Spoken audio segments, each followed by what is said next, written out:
நல்ல காலேஜில் ஐஐடியில் படித்தவங்களோ இல்லை டாக்டராக இருக்கவங்களோ இல்லை இன்ஜினியரிங்காக இருக்கவங்களோ தான் வர முடியுமானா அப்படிலாம் கிடையாது.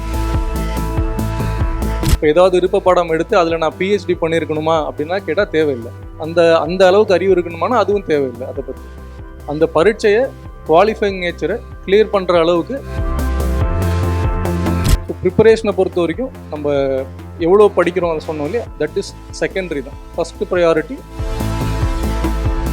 இன்டர்வியூ மார்க் நிறைய பேருக்கு நிறைய கை கொடுத்துருக்கு, நிறைய பேருக்கு சர்வீஸ் வாங்காமே போக வச்சிருக்கு. ஸோ ரிட்டர்னில் மட்டும் நல்லா எழுதினா பத்துமா அப்படின்னா ஒரு சக்ஸஸ் நம்ம டிஃபைன் பண்ணுமானா கிடையாது. இந்த எக்ஸாம் பாஸ் பண்ணிவிட்டா அது சக்ஸஸ் தான், ஆனால் அது நம்ம வாழ்க்கையை டிஃபைன் பண்ண போகுதா இல்லை.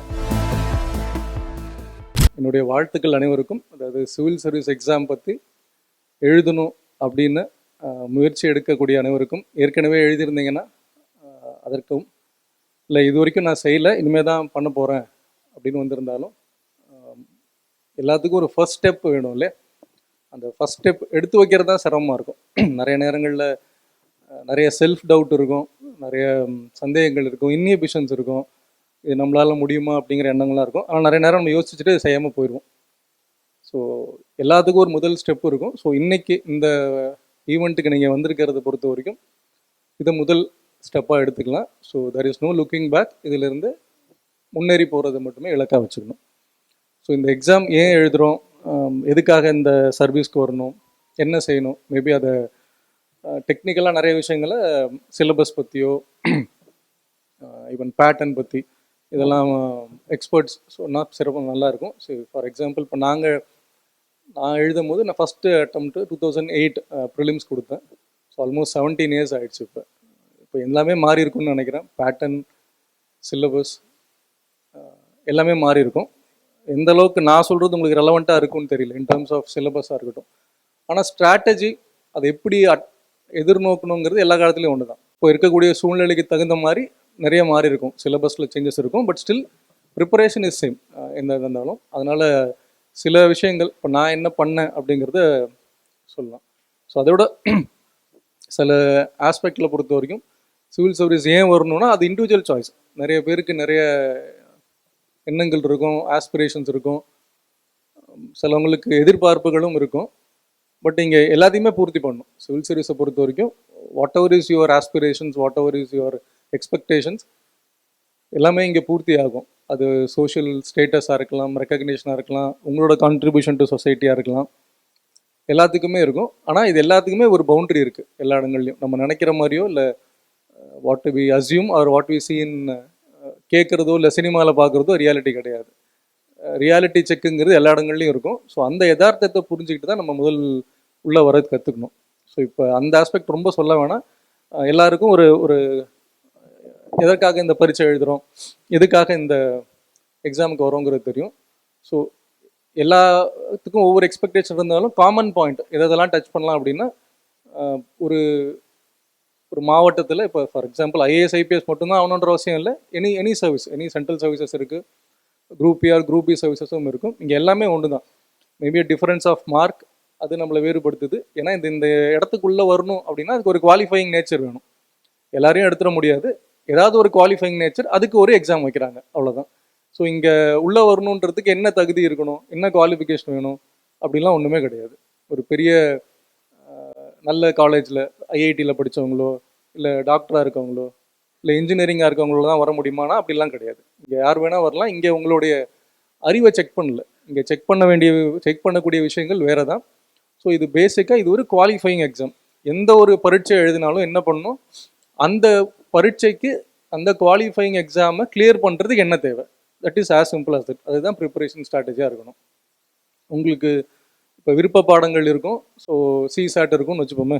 இப்போ ஏதாவது விருப்ப பாடம் எடுத்து அதில் நான் பிஹெச்டி பண்ணியிருக்கணுமா அப்படின்னா கேட்டால் தேவையில்லை. அந்த அளவுக்கு அறிவு இருக்கணுமானா அதுவும் தேவையில்லை. அதை பற்றி அந்த பரீட்சையை குவாலிஃபைங் நேச்சரை கிளியர் பண்ணுற அளவுக்கு என்ன தேவை அதுதான் முக்கியம். நமக்கு எவ்வளோ தெரிஞ்சிருக்கிறதுங்கிறது இம்மெட்டீரியல் அது செகண்டரியாக தான் இருக்கும். அதை எப்படி நீங்கள் பரீட்சையில் எழுதுறீங்கன்றதும் உங்கள் இன்டர்வியூ பர்சனாலிட்டி டெஸ்ட்டில் எப்படி உங்களை ப்ரெசென்ட் பண்ணுறீங்க அப்படிங்கிறது மட்டும்தான் உங்களுடைய வெற்றியை தீர்மானிக்கும். ஸோ வெற்றியை தீர்மானிக்கிறது நம்மளுடைய அறிவோ நம்மளுடைய படிப்போ காலேஜோ எங்கேருந்து வரோமோ அப்படிங்கிறது கிடையாது, எப்படி பரீட்சையை ஹேண்டில் பண்ணுறோம் அப்படிங்கிறது தான். ஸோ இந்த ப்ரிப்பரேஷனை பொறுத்த வரைக்கும் face it as an exam. அந்த பரீட்சை இட்ஸ் அ குவாலிஃபைங் நேச்சர். அதை அந்த எல்லையை தாண்டறதுக்கு ஃபஸ்ட்டு ப்ரிலிமினரியை தாண்டறதுக்கு ஒரு கட் ஆஃப் இருக்கும். ஸோ அதை தாண்டறதுக்கு என்ன தேவை? So time is a constant எல்லாருக்கும்.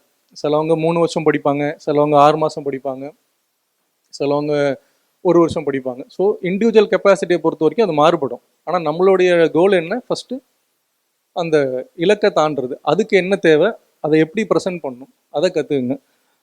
முக்கியமாக ஒரு டைம்லலாம் வந்து இந்த கோச்சிங் அகாடமிலாம் இல்லை. நான் சொல்லப்போனால் 2007 நான் காலேஜ் முடிச்சுட்டு வரும்போது சென்னையிலேயே அகாடமியே கிடையாது. அன்றைக்கெலாம் ஒரு வீட்டில் ஒரு மாடியில் ஒரு கூரை இருக்கும். அந்த கூரை வீட்டில் தான் வந்து கிளாஸஸ் நடக்கும். நான் எக்ஸாம் பேட்ச் மட்டும் போவேன் அப்போல்லாம். ஸோ இன்றைக்கி அப்படி இல்லை.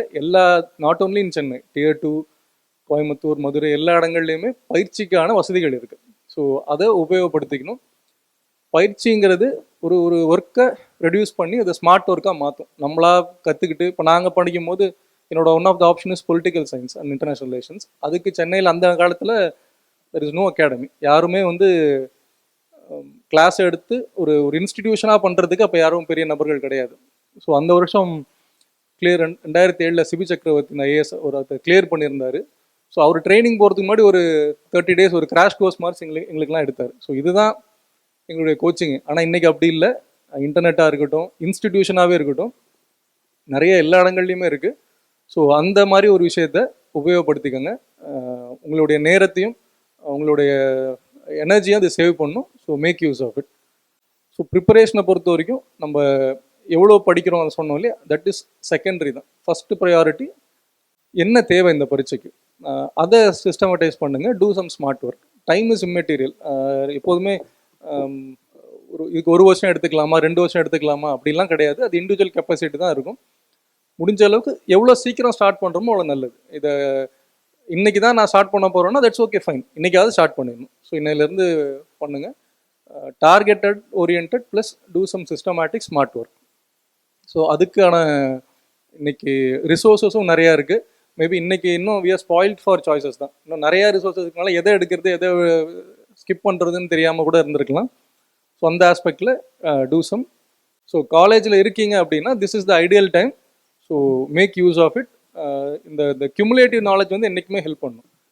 இப்போ கியூமுலேட்டிவ் நாலேஜ் நான் சொல்கிறது வந்து நீங்கள் டெய்லி நீங்கள் ஏதாவது படிச்சுட்டே வருவீங்க இல்லை, இட் கேன் பி நியூஸ் பேப்பர்ஸாக இருக்கலாம். பேசிக் திங் தான். ஒரு நியூஸ் பேப்பரை படிக்கிறதோ, ஒரு நல்ல மேகசின் வீக்லி படிக்கிறதோ, தொடர்ந்து நல்ல நியூஸ் சேனல் ஏதாவது ஒரு ஒப்பீனியன் சம்மந்தமாக டிஸ்கஸ் பண்ணுற சேனல்ஸ் பார்க்குறோம் அப்படின்னா you will have a broad understanding and ஒரு ப்ராட் ஆனால் ஒரு புரிதல் இருக்கும் எல்லா நிகழ்ச்சிகளை பொறுத்தும் நிகழ்வுகளை பொறுத்தும். ஸோ அதை நம்ம ஓரளவுக்கு கற்றுக்கிட்டே வரோம்னா இந்த cumulative knowledge will always help. So அதை டெவலப் பண்ண ட்ரை பண்ணுங்கள். தென் உங்கள் விருப்ப பாடம் என்ன அப்படின்றத செலக்ட் பண்ணிட்டீங்க அப்படின்னா பொதுவாக இந்த ப்ரிலிம்ஸுக்கு தனியாக மெயின்ஸுக்கு தனியான்னு ப்ரிப்பேர் பண்ண வேணாம். நீங்கள் ரெண்டுத்துக்கும் சேர்ந்து ப்ரிப்பேர் பண்ணுறது தான் சரியாக இருக்கும். ஏன்னா டைம் வந்து கம்மியாக இருக்கும். ப்ரிலிம்ஸ் கிளியர் பண்ண பிறகு என்ன பண்ணுறதுன்னு தெரியாமல் நிறைய பேர் இருப்பாங்க. ஸோ அப்படி இருந்துட வேணாம். ஸோ கண்டினியூஸாக சைமல்டேனியஸ் ப்ரிப்பரேஷன் போகட்டும். ஸோ உங்கள் விருப்ப பாடம் என்னன்றதை முதல்ல தேர்வு பண்ணுங்கள். அதுக்கு உங்களை தயார்படுத்திக்கங்க. இன்னும் அவசரப்பட வேணாம். உடனே இன்னைக்குள்ளே 2 நாளுக்குள்ளே செலக்ட் பண்ணணுன்ற அவசியம் இல்லை. Take some time. உங்களுக்கு எது ஈஸியாக புரியும் அப்படிங்கிறதும், ரிசோர்ஸஸ் எங்கே அதிகமாக இருக்குது, மெட்டீரியல்ஸோ கிளாஸஸோ இருக்குன்றதும், தென் உங்களோட கம்ஃபர்ட்னஸ் எதுன்றதை பார்த்துட்டு உங்கள் விருப்ப பாடத்தை செலக்ட் பண்ணுங்கள். தென் இப்போ ஆஃப்டர் நாங்கள் எழுதும் போதெல்லாம் option was different. Not CSAT கிடையாது அப்போல்லாம். ஸோ இப்போ சிசாட் வந்ததுனால நிறைய சேஞ்சஸ் வந்திருக்கும் இன் டேர்ம்ஸ் ஆஃப் ப்ரிப்பரேஷன்லையும் சரி, in terms of allocation of டைம்லையும் சரி. ஸோ அதை சரியாக புரிஞ்சுக்கோங்க. எங்கே மதிப்பெண்கள் அதிகமாக இருக்குது, பொதுவாக சொல்லும் போது நம்மளுடைய எல்லாருக்கும் ஒரு ஸ்ட்ரென்த் ஒரு வீக்னஸ் இருக்கும். ஸோ டூ சம் ஸ்வாட் அனாலிசிஸ். உங்களுடைய ஸ்ட்ரென்த் என்ன, உங்களுடைய வீக்னஸ் என்ன, ஸோ அதை எப்படி மேனேஜ் பண்ணணும் இந்த குவாலிஃபையிங் எக்ஸாமுக்கு. So again to repeat, this is a qualifying exam. இது நம்மளுடைய அறிவையோ நம்மளுடைய என்ன ஒரு புத்திசாலித்தனத்தையோ மட்டும் செக் பண்ணுற எக்ஸாம் கிடையாது. இதுக்கு பல ஆஸ்பெக்ட் இருக்குது எக்ஸாம்ஸில். ஃபார் எக்ஸாம்பிள் இப்போ ப்ரிலிம்ஸ் மெயின்ஸ் போகுது, இப்போ இன்டர்வியூ டெஸ்ட் போகிறோம். இன்டர்வியூ இதில் பர்சனாலிட்டி டெஸ்ட்னு சொல்கிறாங்க. எந்த அளவுக்கு இது சரியான முறையில் அசஸ் பண்ணுறாங்களான்னு தெரியல. பட் மோரலெஸ் மார்க்ஸ் வந்து சேமாக தான் வருது. நான் இப்போ 2 இன்டர்வியூ போயிருக்கேன். First time I was in 2009 batch in railway service and subsequent எக்ஸாமில் I got into police service. So 2 personality டெஸ்ட்லேயுமே என்னுடைய மார்க் வந்து ஆல்மோஸ்ட் அந்த ஸ்லாப் வைப்பாங்க. இன்டர்வியூ போயிருந்தீங்கன்னா தெரிஞ்சிருக்கும். அப்போ 300, இப்போ எவ்வளோக்குன்னு தெரியல மார்க், எவ்வளோ இப்போ 275. Okay, at the time it was 300 for us. So both the times I got 210 out of 300. So interview mark நிறைய பேருக்கு நிறைய கை கொடுத்துருக்கு, நிறைய பேருக்கு சர்வீஸ் வாங்காமே போக வச்சிருக்கு. ஸோ ரிட்டர்னில் மட்டும் நல்லா எழுதினா பத்துமா அப்படின்னா பத்தாது. ஸோ இந்த 3 ப்ராசஸ்லையும், ப்ரிலிம்ஸில், மெயின்ஸில், இன்டர்வியூவில், 3த்துலேயுமே உங்கள் பெஸ்ட்டான பெர்ஃபார்மன்ஸை கொடுக்கணும். Always they say that first chance is always the best chance. So அந்த சான்ஸை make full utilization of it. Subsequent போக போக உங்களுடைய எஃபிஷியன்சிலே அவுட்புட் ஆட்டோமேட்டிக்காக குறைய ஆரம்பிக்கும். அடுத்த தடவை ஒரு 20% இன்க்ரீஸ் பண்ணலாம். அதுக்கப்புறம் ஸ்கோப் வந்து குறைய ஆரம்பிக்கும். ஸோ அந்த அளவுக்கு போக வேணாம். இந்த முதல் தடவை பாஸ் பண்ணால் என்ன, கடைசி தடவை பாஸ் பண்ணால் என்ன, எல்லாம் ஒன்று தான். இல்லை ஒரு பெரிய விஷயம் கிடையாது. முதல் தடவை பாஸ் பண்ணால் அறிவாளி அப்படிலாம் இல்லை. It is matter of chance, combinations and your whatever output you have given. So we hope எல்லாருக்கும் முதல் தடவையே கிடச்சிடணுங்கிறது நம்பிக்கை. ஒரு வேலை இல்லை அப்படின்னா at least we should take one more chance. அதில் கட்டாயமாக கிளியர் பண்ணணும். ஸோ நம்மளுடைய எய்முங்கிறது வந்து தள்ளி போகக்கூடாது. இன்னொரு நான் 4 அட்டெம்ப்ட் எழுதுவேன், 3 அட்டெம்ப்ட் எழுதுவேன்னு வேணாம். முடிஞ்ச அளவுக்கு உங்கள் முதல் முயற்சியை உங்களுடைய பெஸ்ட் முயற்சியாக இருக்கும். அதுதான் பெஸ்ட் முயற்சியாகவும் இருக்கும். அதை சரியாக பண்ணிடணும். அதுதான் அதுக்கான கைடன்ஸ் எங்கே கிடைக்கும்னு உங்களுக்கு தெரியுதோ அந்த கட்டாயமாக அதை செலக்ட் பண்ணி போகணும். அதுதான் நம்மளுடைய வேலை. இன்னைக்கு ஸ்டூடெண்ட்டாக ரிசோர்ஸஸ் வந்து வி ஆர் ஹேவிங் பிளென்டி. பிரச்சனையும் அதுவாக தான் இருக்கும். என்ன எடுக்கிறது, எதை ஸ்கிப் பண்ணுறதுன்னு தெரியாமல் கூட இருக்கலாம். Make the right choices. The life we live is sum of our choices, not on any single decision. நம்மளுடைய ஒட்டுமொத்த சாய்ஸஸும் தான் நம்மளுடைய வாழ்க்கையை டிஃபைன் பண்ணும். ஒரு வெற்றியோ ஒரு தோல்வியோ கிடையாது. We commit mistakes, I make mistakes, all make mistakes. But அது நம்மளை டிஃபைன் பண்ணாது இல்லையா? நம்மளுடைய சக்ஸஸ்னாலும் அதுவும் இல்லை. ஒரு சக்ஸஸ் நம்மளை டிஃபைன் பண்ணுமானா கிடையாது. இந்த எக்ஸாம் பாஸ் பண்ணிவிட்டா அது சக்ஸஸ் தான். ஆனால் அது நம்ம வாழ்க்கையை டிஃபைன் பண்ண போகுதா? இல்லை. அதற்கு பிறகு இன்னொரு வேலைக்கு வந்தால் 20 வருஷமோ 30 வருஷமோ நம்ம இதில் இருப்போம், இல்லை வேறு எந்த இடத்துக்கு போனாலும். ஸோ நம்மளுடைய வெற்றியை தீர்மானிக்கிறதும், நம்ம யாருன்னு டிசைட் பண்ணுறதும் நம்மளுடைய ஒரு வெற்றியோ ஒரு தோல்வியோ இல்லை, தொடர்ந்து நம்ம எடுக்கக்கூடிய முயற்சி தான். So take all right choices in life. நல்ல முடிவு எடுக்க கற்றுக்கணும். ஸோ மேபி இந்த பாயிண்ட் நான் சொல்கிறது எந்த அளவுக்கு ரெலவெண்ட்டாக இருக்குன்னு தெரியல. 4-5 points which I thought not only இந்த ஸ்ட்ராட்டஜி மட்டும் இல்லை, எக்ஸாமுக்கு மட்டும் இல்லை, it can be of some use in normal course of life also. First thing is take responsibility.